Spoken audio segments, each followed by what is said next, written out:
The Checkpoints is presented by pharmaceutical company GM Pharma.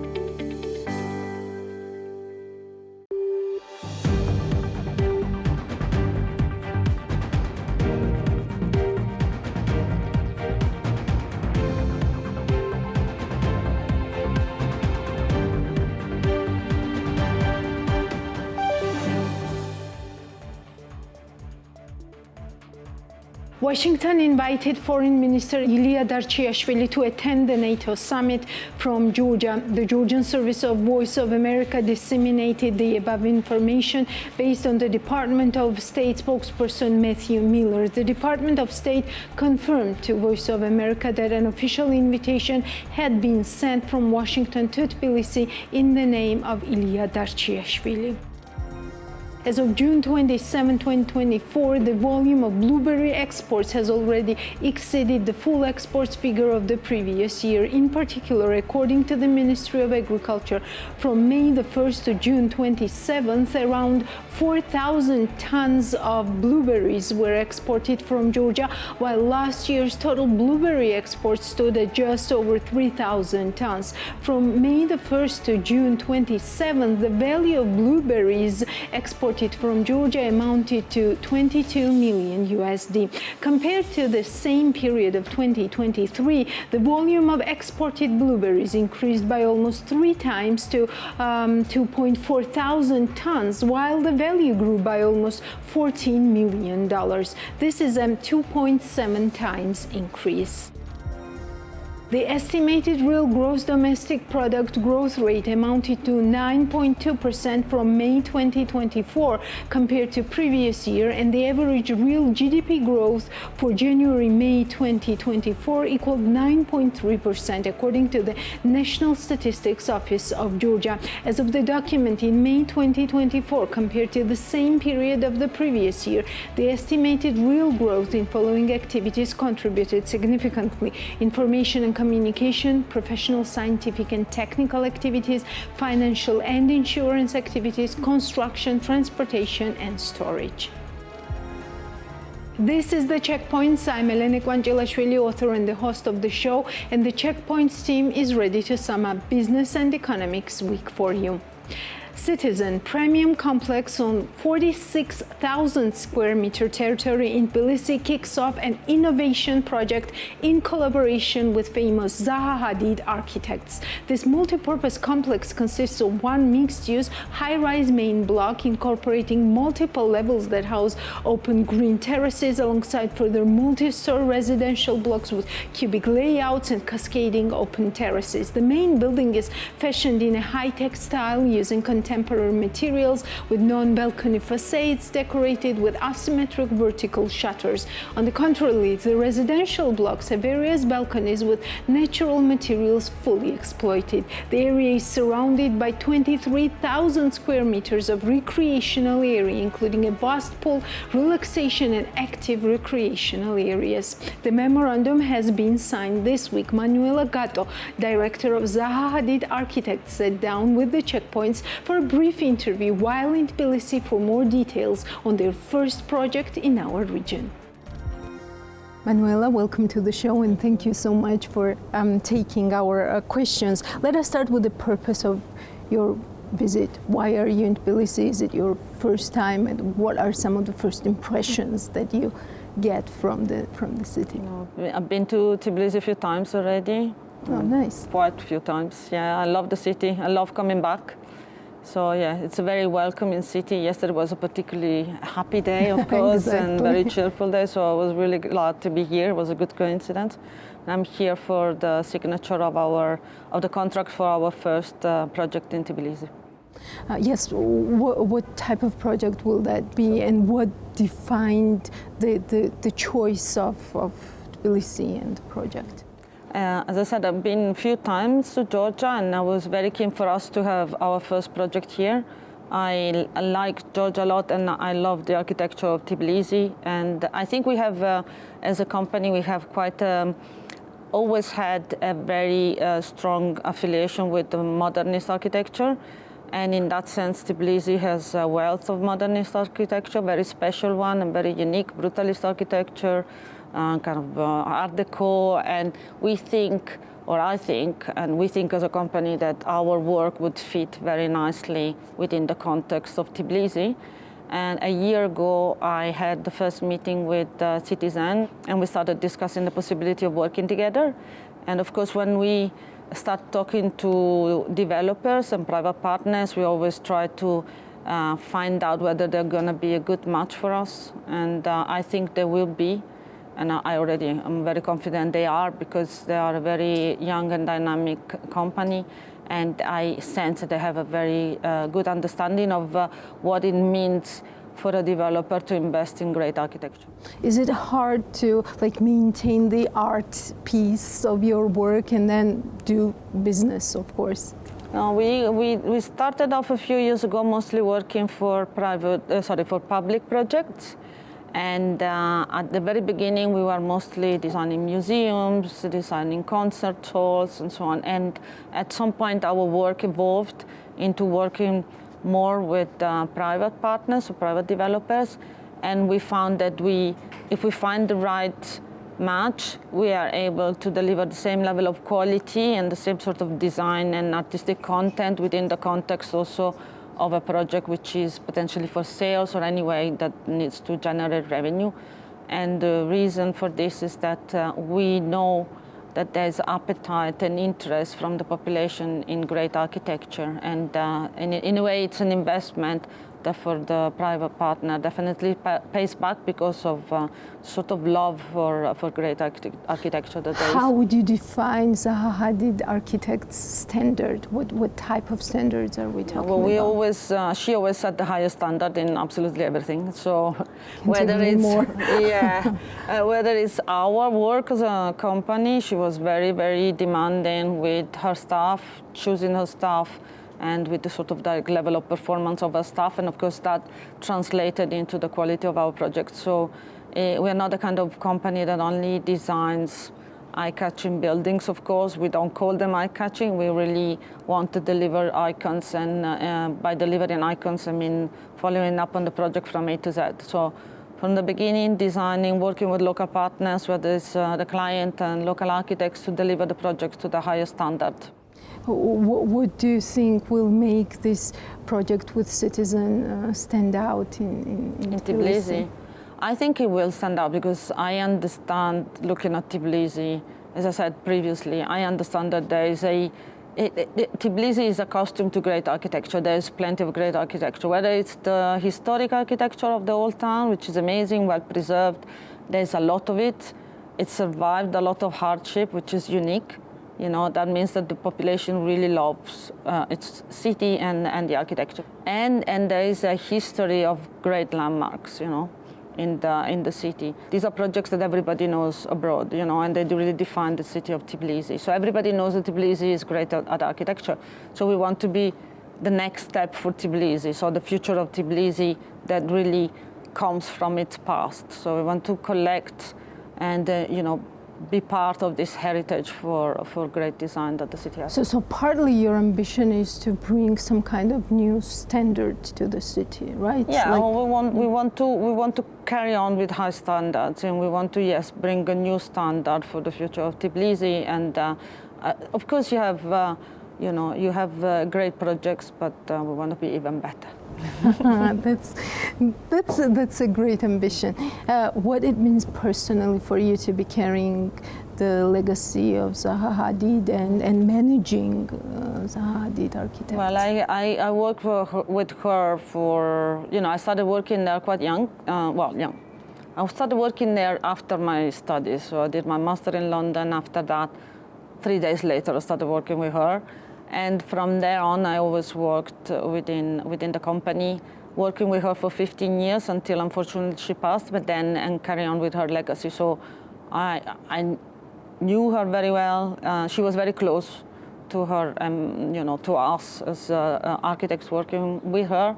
And then it's kind of in my DNA, as in my colleagues' DNA. So for us, it wasn't, you know, we knew her so much, and we evolved the company together with her for so many years that there was a natural transition to kind of carry on even after she left us.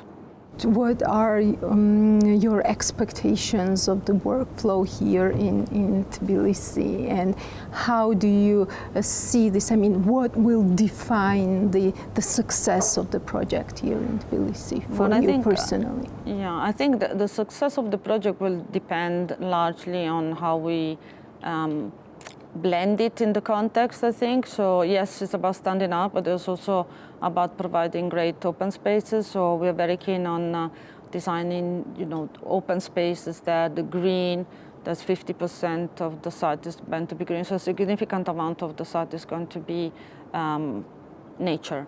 And we want to design our projects in such a way that it kind of like blends into this nature, and we want to make sure that the public space is well integrated and it's open, available for the students of the universities nearby, for everybody, for the general population. I think that would be part of the success for sure. Thank you so much for taking your time and answering our questions. What will be your message? What do you want to be the main message of our conversation for our viewers today from you? We want to become part of your landscape. So we want our project to be, we'll do as much as we can for the public to see how we develop our project. There will be soon some images already being released, and we want to constantly have a communication with the public so that eventually when the project is finished, it's really going to be loved by the people of Tbilisi. Thank you so much, and wish you success, of course. Thank you, thanks. What else was new in business this week? Natia Taktakishvili will tell us more. Volvo Car Georgia presented a new fully electric EX13 to Georgian customers. The presentation of a most compact and eco-friendly sub of Swedish brand was held in the country showroom. Like other cars of Swedish brand, the EX13 is equipped with Volvo's highest safety standards.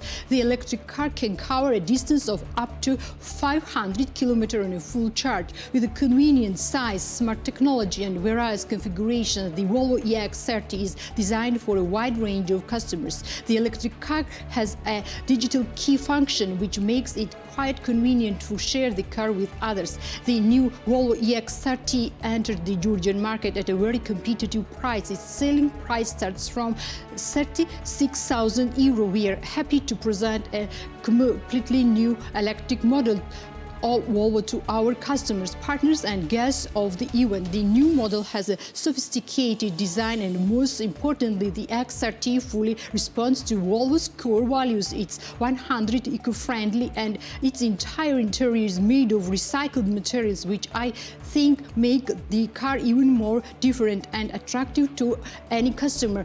Mark Asahwat, director of Volvo Car Georgia, said Volvo Car Caucasus, part of Tegeta Cars, is the official importer of premium class cars in Georgia. Uzbekistan, Armenia, Azerbaijan, Kazakhstan was added to the destinations last year. The company will actively work on the market utilization and developments in 2024. Lisi Development introduced a new resort project Buknari to the real estate agencies operating in Ajara region. Representatives of local and international companies attended the event. The participants also visited the ongoing construction works in Buknari and got acquainted with the details of the project on the spot.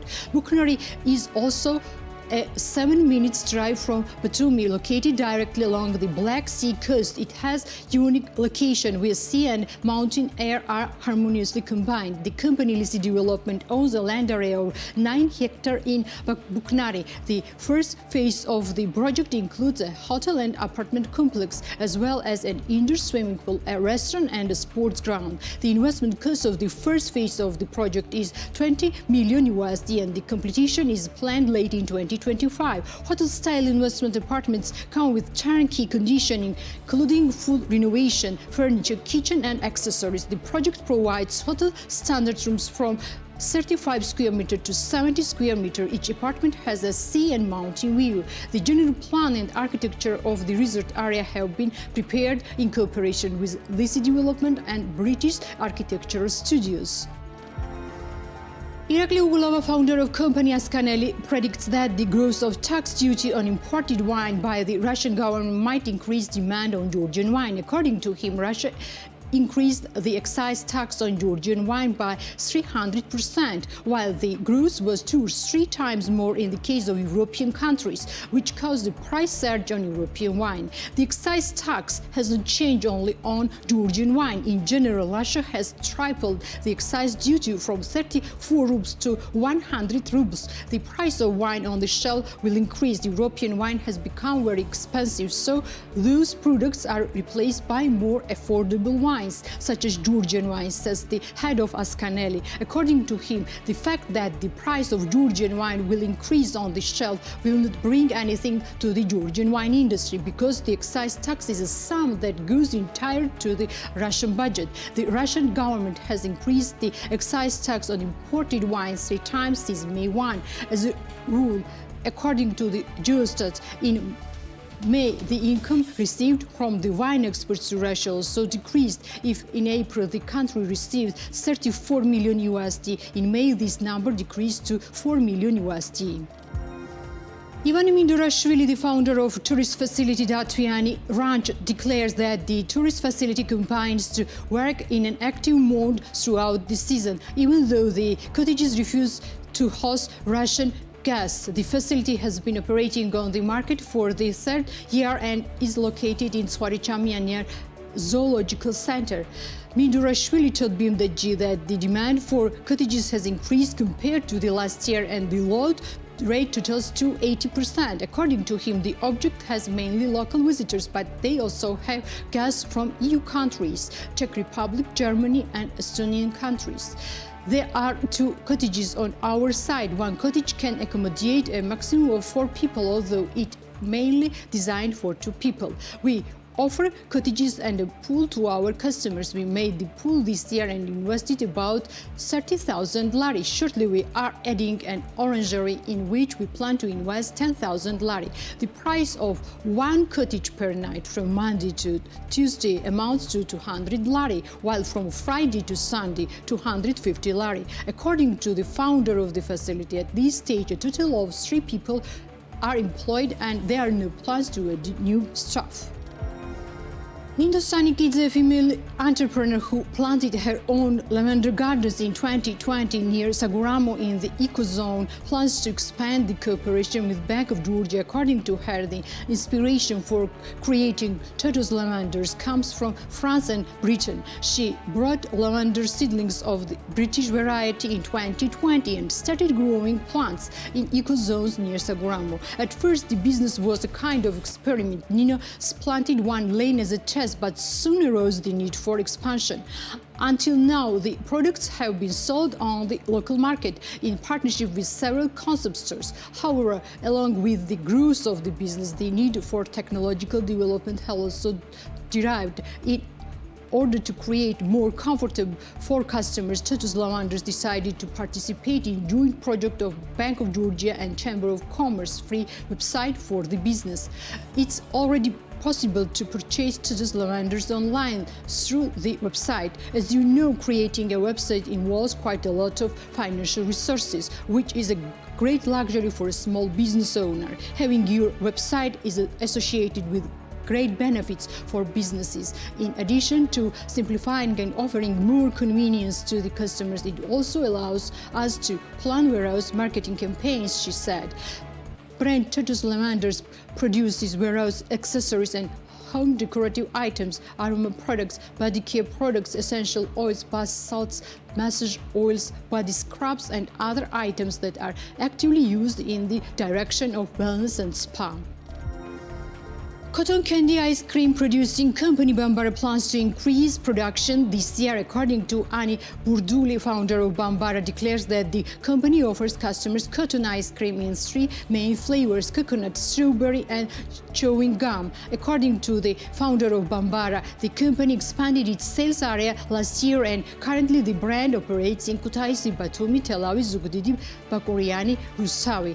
In addition, 38 branches of Euro products were added. That is, the company supplies its products to a total of 45 facilities. As of Burduli, the increase in the sales area paid off and the demand grew so much that it's necessary to increase productivity. The company needs a new device that will increase production capacity by 100%. In an investment of about 10,000 lari is required for re-equipment. Along the expansion, the company is going to employ 3 people. We offer customers cotton candy ice cream with coconut, strawberry and chewing gum flavors, which are presented on the market in retail and gift packs. In addition to the 3 main flavors, the gift boxes also contain cotton candy ice cream with other flavors depending on the season. As for the prices, in the case of retail sales, the price of Bambara amounts to 6 lari, and in the case of gift boxes, it ranges from 30 to 35 lari. We are trying our best to maintain the current prices, says the founder of the company. Bambara started its operation in 2023 with an investment of 10,000 lari, offering customers cotton candy ice cream with different packaging and flavors. Iago Bitarishvili, the founder of Iagos Wine, relates the growth of Georgian wine sales on the US market with promotion activities. He notes that the government should continue activities together with the private sector to increase awareness of Georgian wine.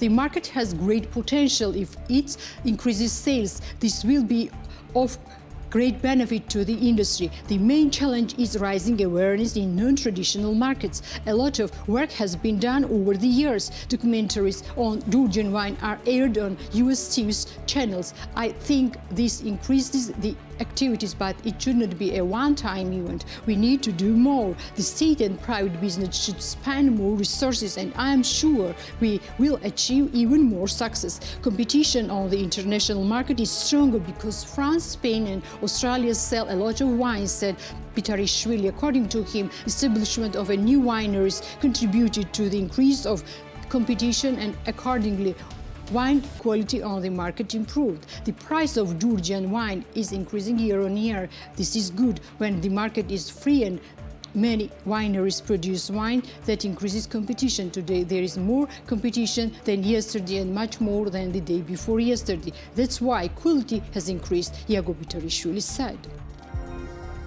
The government gave permission for changes in the project of Orbi Bakhmaro. In return, the company should pay 285,000 lari, according to the government decree. The project, which became the cause of protest from a certain part of the community, was supposed to be completed in 2025. According to the new decree, the term of operation of the multifunctional complex of Orbi Group was set to December 31, 2023. The obligation to arrange sport grounds, recreational spaces, commercial and catering facilities remained unchanged. According to the decree, within 15 years from the signing of the relevant agreement, the construction of a multi-apartment residential house should not be carried out on the mentioned land area. It also be noted that the company started selling apartments of multifunctional hotel complex in February this year.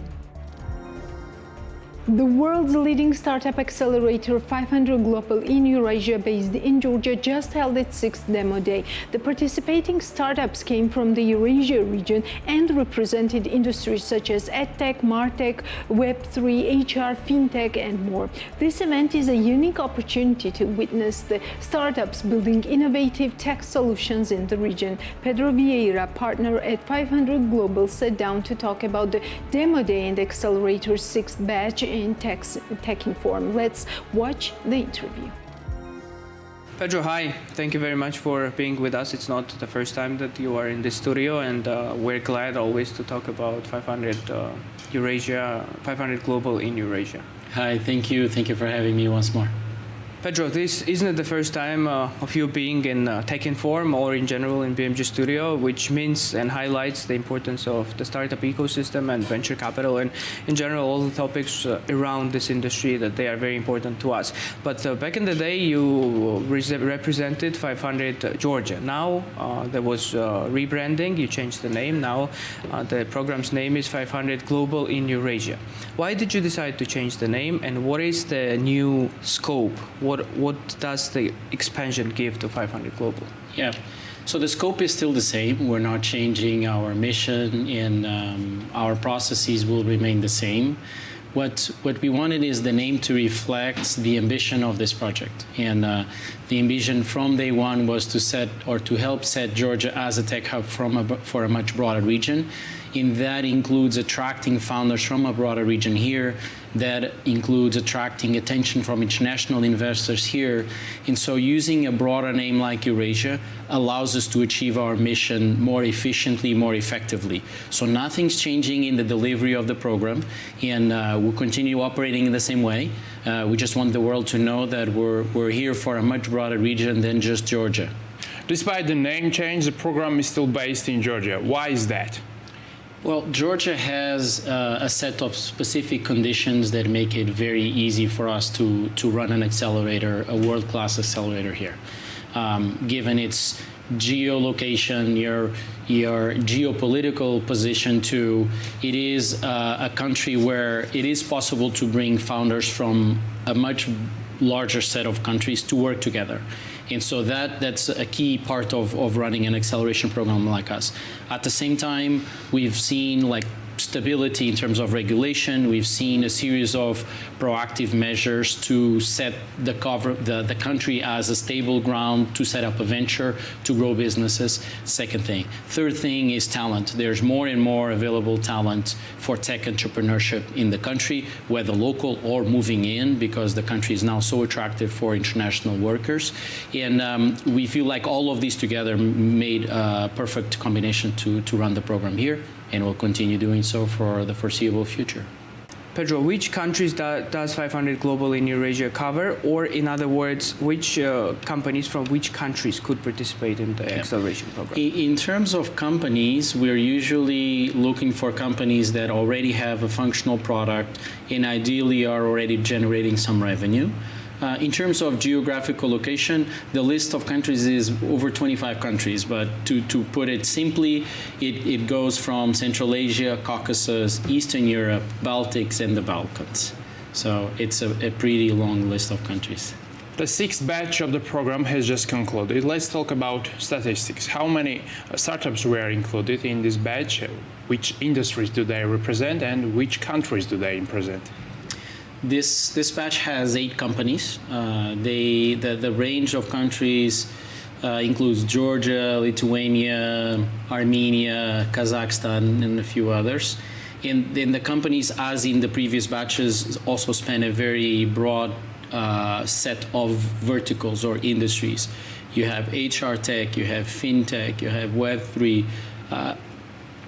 you have content generation tools, productivity tools.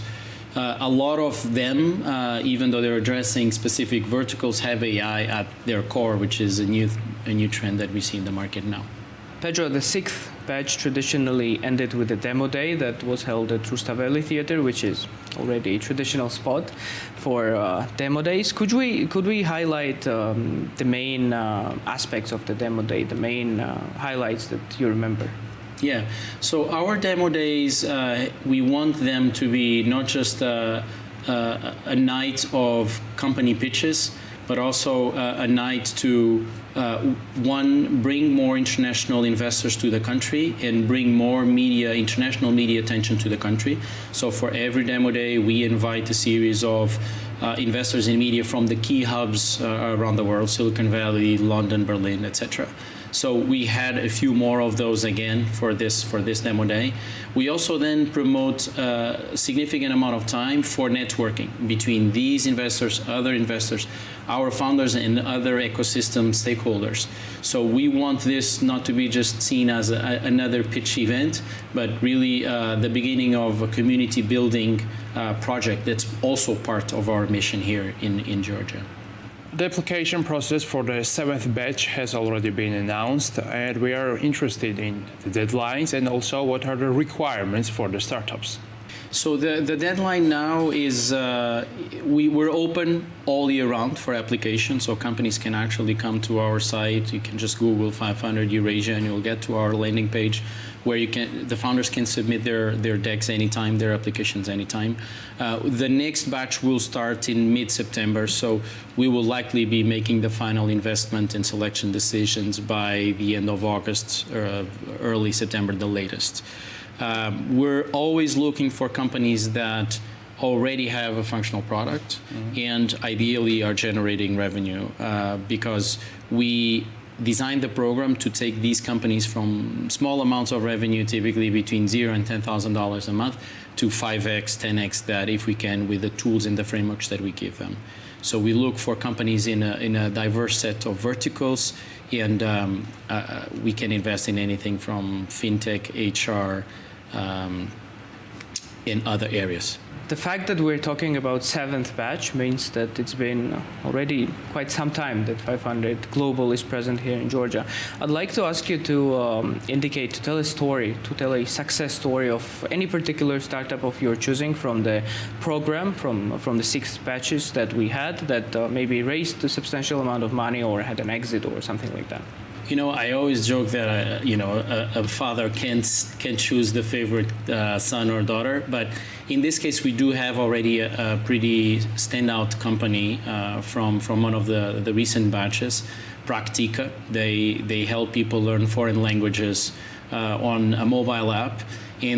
So you can think of them as a version of Duolingo on a mobile, but the uniqueness of their product is that the training is done by AI bots or AI avatars. So there's no human intervention in the teaching process. All the content is created by Gen AI, and the product is loved by the users. Their retention rates are very, very high, way above the industry standards.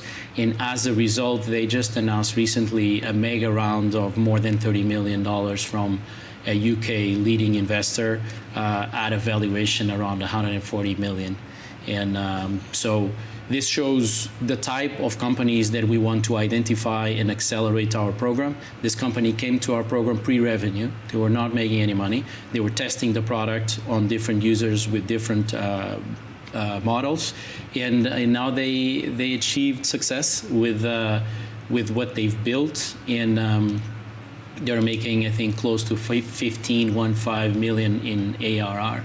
So that's the type of results that we're trying to achieve with other companies in the batch. Pedro, thank you very much for your time. The facts that you just told us are phenomenal. Company and scaling company from pre-revenue to incredible numbers. This is very good, and I really hope to hear more success stories in the future, especially about Georgian companies as well. And we're looking forward to hosting you once again and many more times here in Tech Inform and in general on BMG. Happy to come back and continue telling our success stories in the region. Black Sea Resort Gonio will soon have a 5-star hotel, Pontus Rotana Resort and Spa Gonio. This will be Rotana's first 5-star hotel, the biggest on the Black Sea shore. The project will be run by Rotana, an international brand of high reputation, and its exclusive partner on the ground will be a Georgian development company, Pontus Development. The luxury property located in the beach suburb of Batumi is expected to open in 2026, catering to both business and leisure travelers.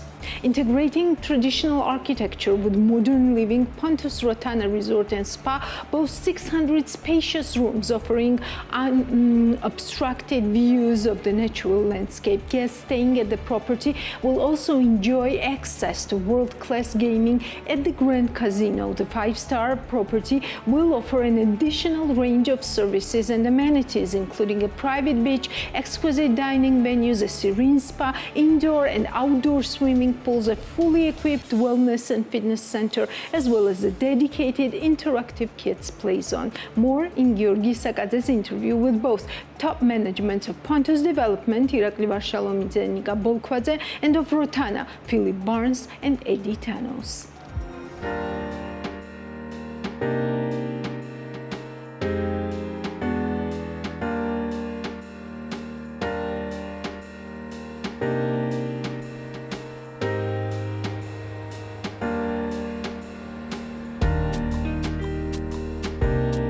This is Pontus Rotana. Da ყველანი აქ არიან. ვიწყებთ. Been a while. Irakli, სასიამოვნო. Salome Georgi. Nika, გამარჯობა. Pleasure meeting you, Philip. Phil, nice to meet you. Eddie, Nice to see you. I followed your interview. It was over here, it was correct? good? Yeah, it was fine. Excellent. Yeah, did Good he do luck. all right? He was straight. Oh, okay, good. Because otherwise we have to fire him. I hope you're much better, sir. Okay. We can go inside and begin, eh? Please. Right. Thank you.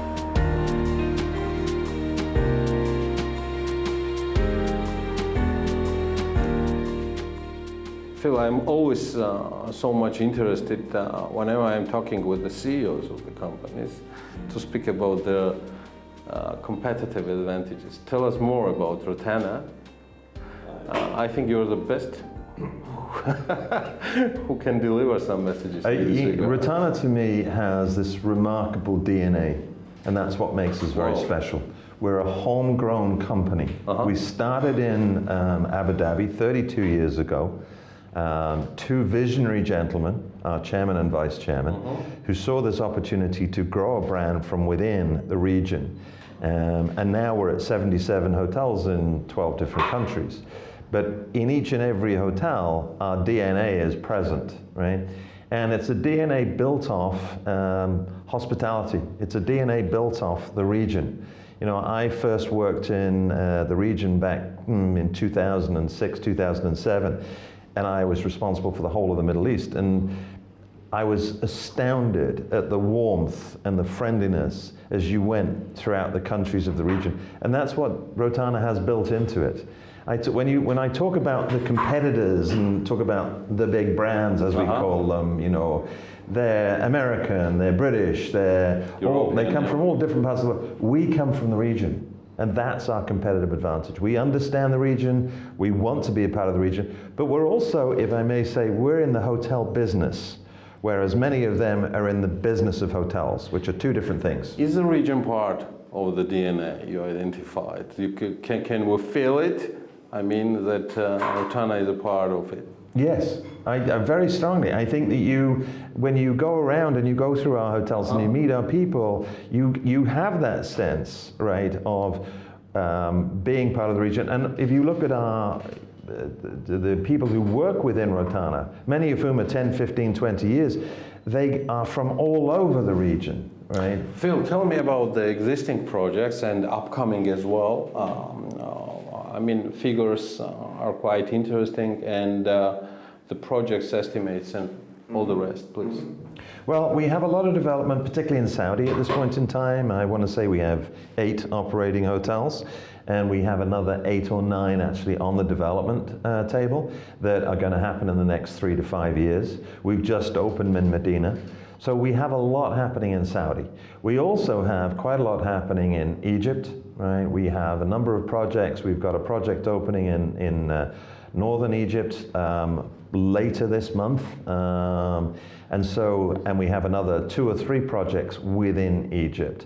So there's a lot happening in those areas specifically, but then there are other things that we're doing. We've just announced a project in Islamabad, which will be our first entry into Pakistan, and I'm hopeful that it will be one of many to come, because we have a huge market and we have wonderful partners there, just as we have here. Yeah, in Georgia. And partnership is key to us. So these gentlemen, for example, are critical, because if we don't have the right partners, we're not going anywhere.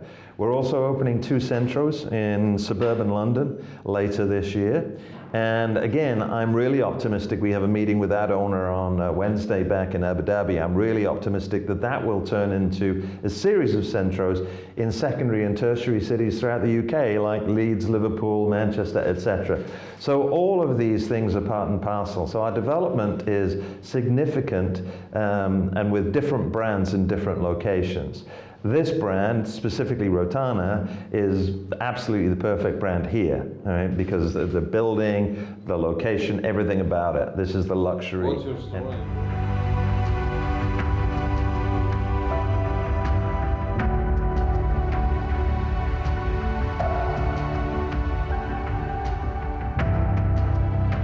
What's your story in Georgia and with the gentleman, as you mentioned already? Well, and I have to say that predates me. I'm the guy who came in lucky at the tail end, and I think I'll let Eddie talk to that relationship. So I think you know, in all of the interviews you've seen in the last few months, when we talk about this project, the first thing we talk about is how very proud we are to be associated with Pontus. Whenever we go into an area where we haven't operated before, choosing the right partner, I would say, is even more important than it always is. I think the strategic approach of Pontus, identifying the Middle East region as a very strong potential for Georgia, the most recent in the last 2 years collaborations between the United Arab Emirates and Georgia on a government level, on an economic level, they saw a great opportunity to go and select a brand that is, as Phil said, from the region, understands that DNA, has that DNA from within.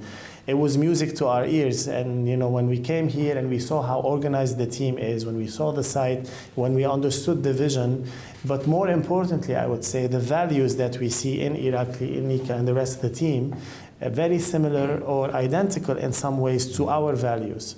And when you want to grow a partnership, this is what you look for in the beginning, and the rest is just details.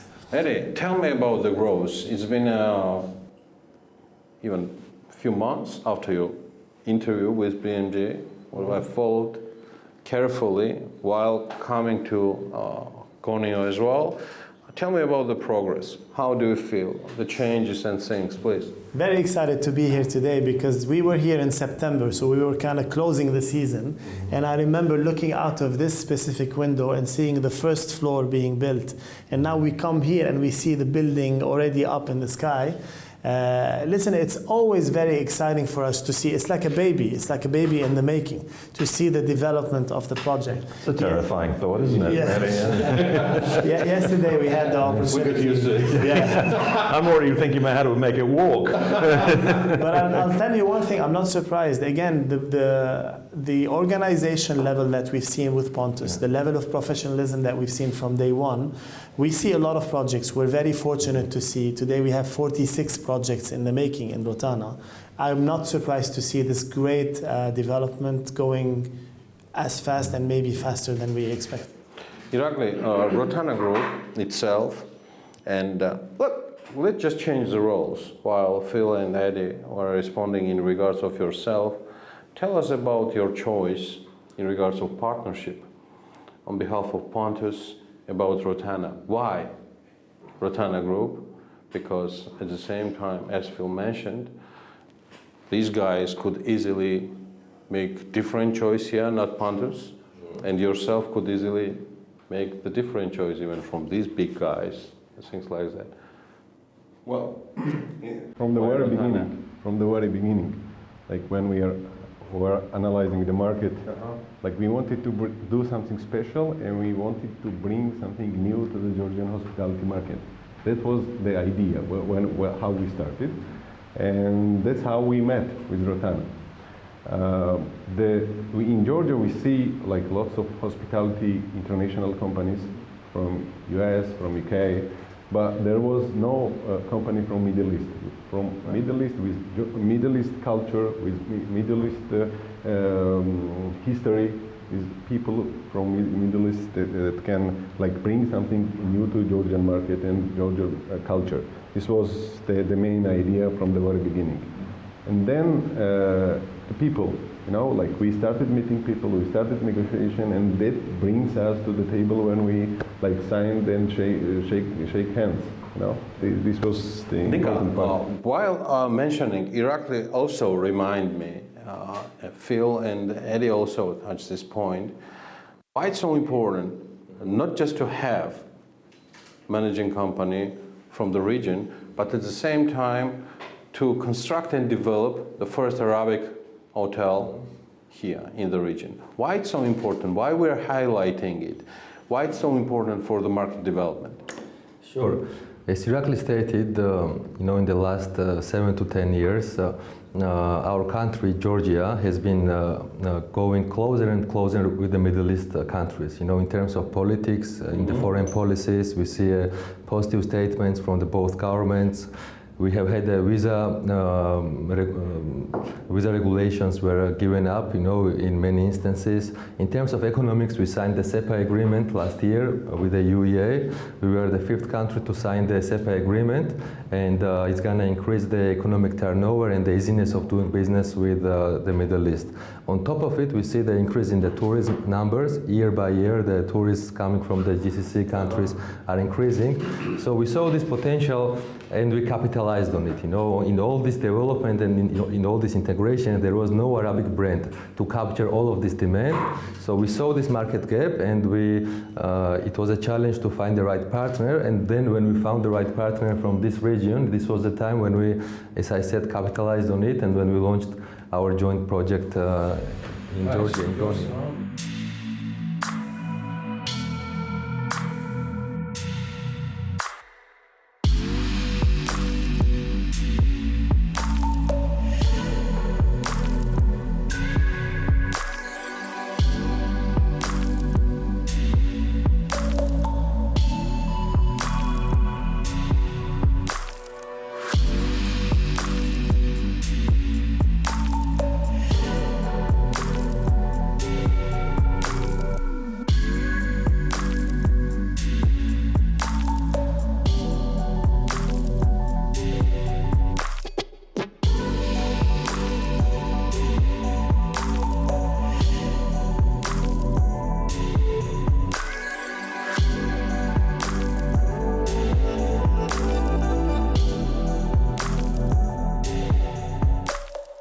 Guys, you're surrounded here with residential.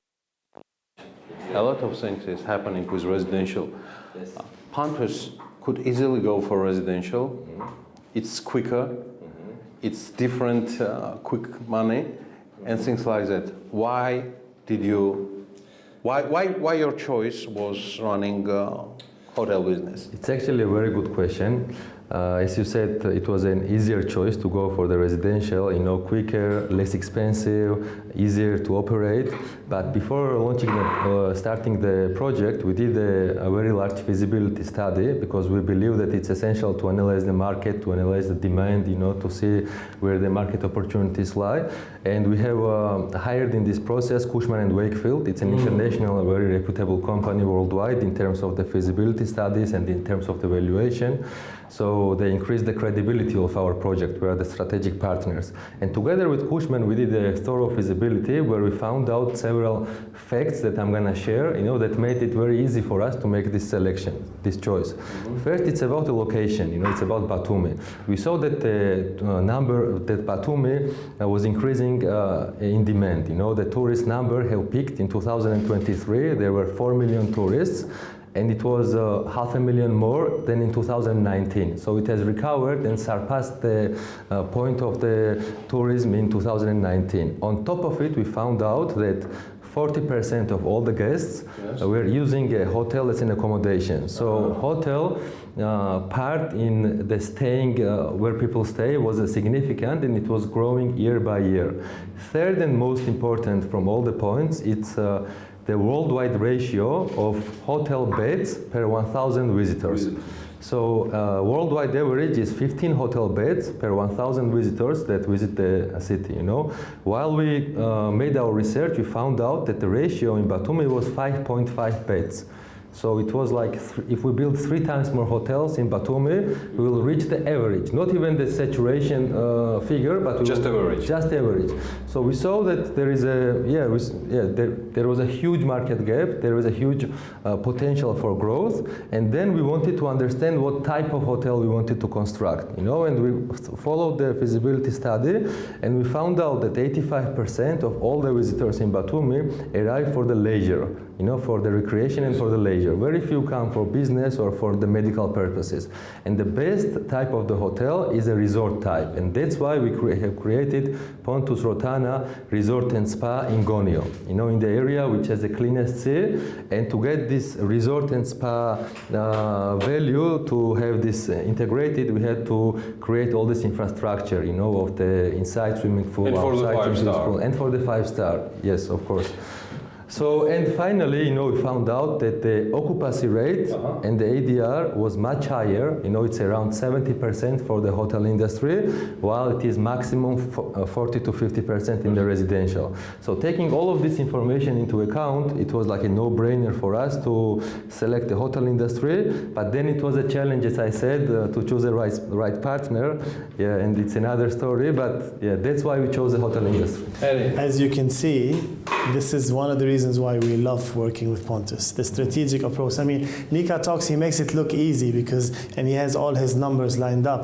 The easy way out is not always the more profitable, and Pontus, I think, was very strategic. If you look at Gonyo today and the development that's happening around us, without giving too much information, we have a competitive advantage because of the approach that is being used. When you build a destination, you have to complement what's missing in the destination, and I think this development is going to have that edge also complementing. While asking Nika about the residential, that was not like sort of catch your tricky questions. I'm really interested to be aware, personally from you, Irakli, what is this all about running, construct, develop, and running the five-star hotel? What kind of experience this is? Well, I don't have any experience on running five-star hotel, so that's why Neither do we. I hope we got gentlemen are here, and from the very beginning we understand that it's not easy to run a five-star hotel with 550 rooms, and you need professionals to do it. And the way of collaboration with Rotana is not like franchise collaboration, it's like managed. This property will be fully managed by Rotana team, and from 2026 we were just talking with Philip, we're going to hire a general manager of the property, and then we will start hiring people to run the building. So the Rotana team will do it. We will just be part of it to support from like legal part and other organizational part. So, but at the same time, in regards of business model, hotel construction development is a definite priority of Pontus company itself. So that's the entire business model of yours. Yes, am I right? Exactly. Like we have strategic approach, and we want to deliver more five-star hotels in Georgian market. We were just discussing the opportunities in Georgian market, that there is lack of something in market, and we see this lack of like service and some other parts as a big opportunity to deliver to the market. To construct five-star hotel with 550 rooms is working together with 15 companies on the same time, and working with 5 departments from Rotana.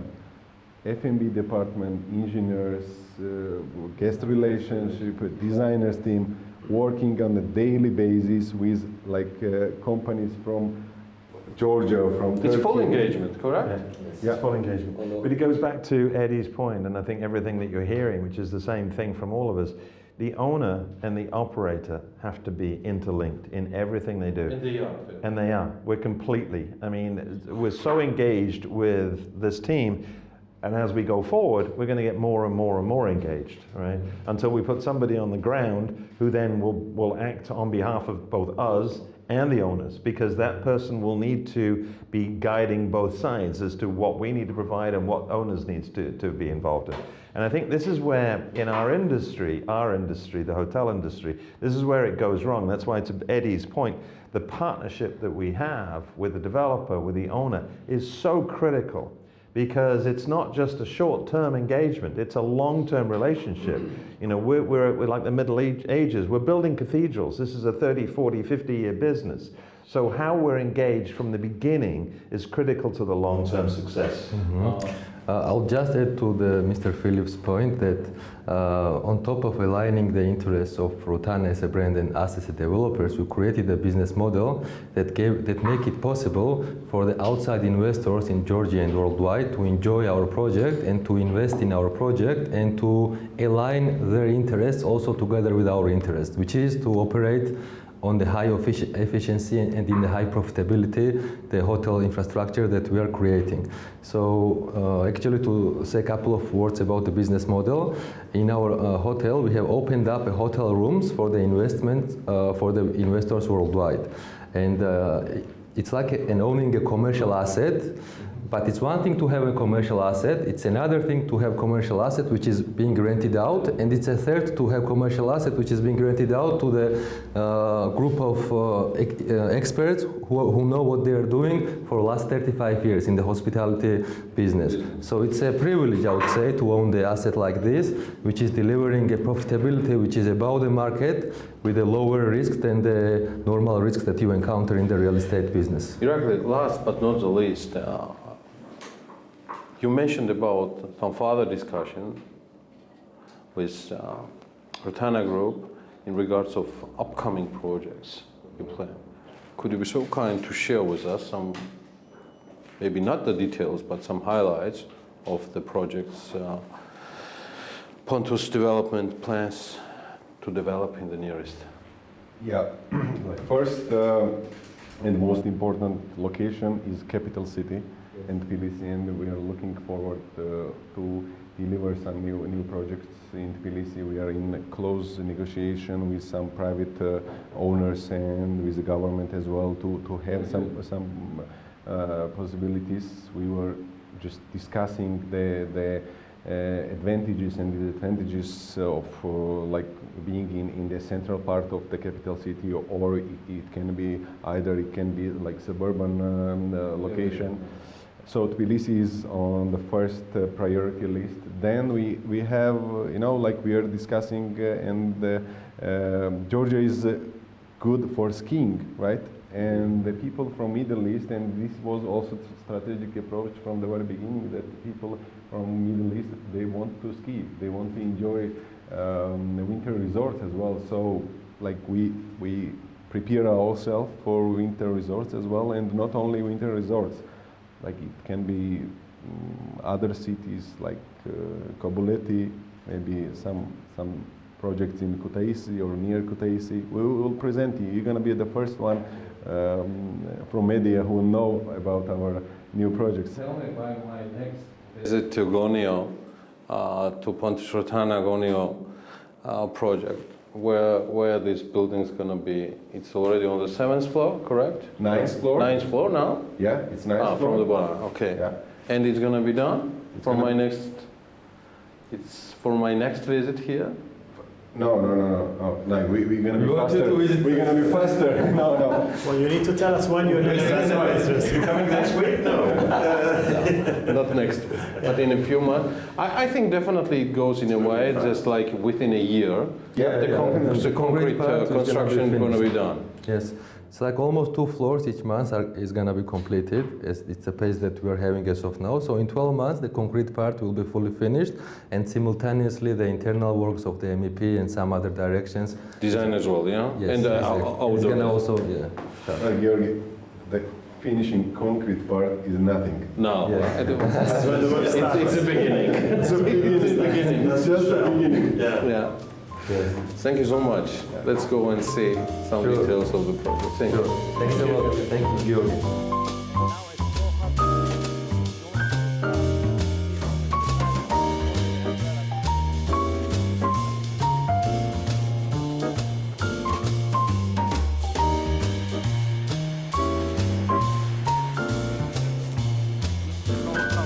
That's important. Yeah.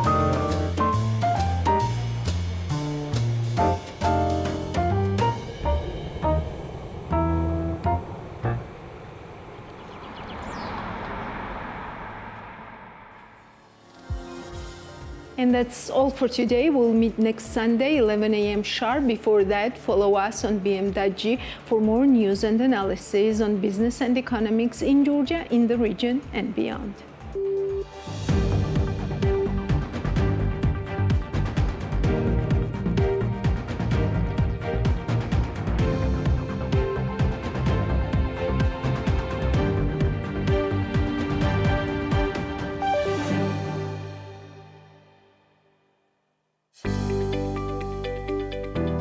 The Checkpoints is presented by pharmaceutical company GM Pharma.